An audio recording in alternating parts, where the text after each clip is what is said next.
Today there are interesting updates from Northern Europe. Here, in light of the increase in Russian provocations in the Baltic Sea and statements calling for the denazification of the Baltic states, numerous civilians living along the strategically important Suwalki Gap are preparing to evacuate. With another planned Russian military exercise along the western border of Belarus, some analysts suggest that this could be a setup for a limited special military operation to establish a direct connection with Kaliningrad. Some residents in nearby Lithuanian towns, Kalvarija, Lazdijai and Veisiejai, have started stockpiling food and water and making emergency case plans driven by the expectation that their communities could become frontline battlegrounds in the event of a Russian invasion. Although these settlements are small, typically home to a few thousand inhabitants, the worry among locals in surrounding areas is real as well. The Suwalki Gap, a thin stretch of territory approximately 65 kilometers long, nestled between Poland and Lithuania, is fast becoming one of Europe's most critical and vulnerable geopolitical flashpoints. Frequently described as NATO's Achilles heel, this corridor represents the alliance's only direct land route linking to the Baltic states. Situated precariously between Russia's heavily militarized exclave Kaliningrad to the west and Belarus to the east, this narrow strip is an inherent weak spot NATO's eastern flank. Should hostilities continue to escalate, Russia would likely attempt a rapid offensive through this corridor to establish a direct land connection between its territory in Kaliningrad and its close ally Belarus. Since Kaliningrad is surrounded entirely by NATO member states and reliant on vulnerable sea and air roads for resupply, it would quickly become isolated if war erupted.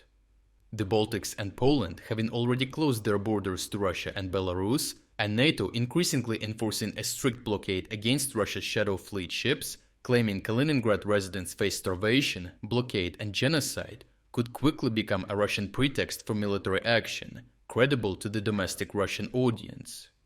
This rhetoric mirrors Russia's previous justification strategies of Russophobia and genocide employed against Ukraine, highlighting the real danger perceived by Lithuania and Poland.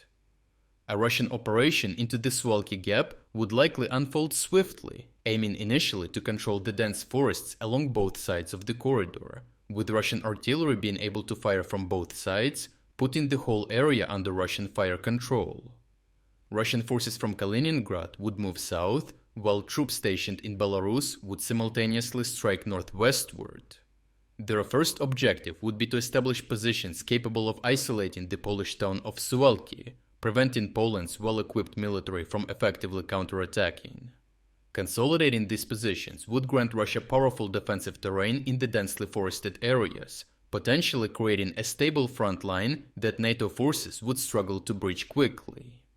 Once control there is established, Lithuanian towns like Kalvarija, Lazdijai and Veisiejai would inevitably become early targets.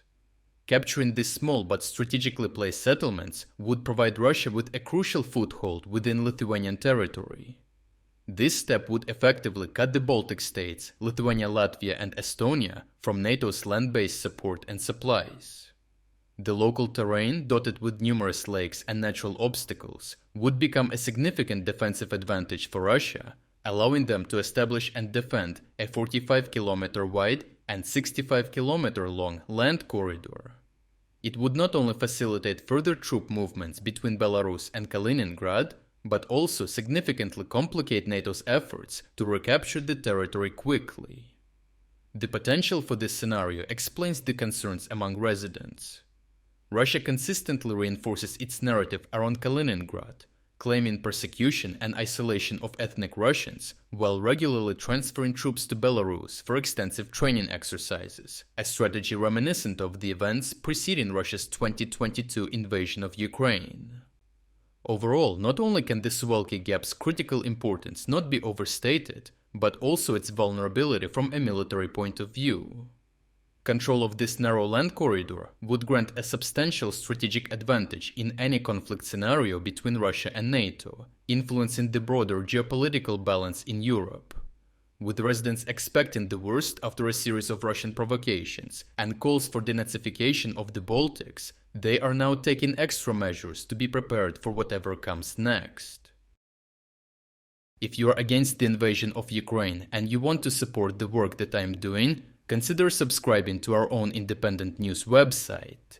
Here you can find our exclusive strategic insights, comprehensive overviews of all fronts, and regular tactical analysis videos. By subscribing, you will not only show your support for this channel, but also help and defend independent journalism. The link to our website is in the description. Thank you for watching this report, and I appreciate everyone who stepped up to join us.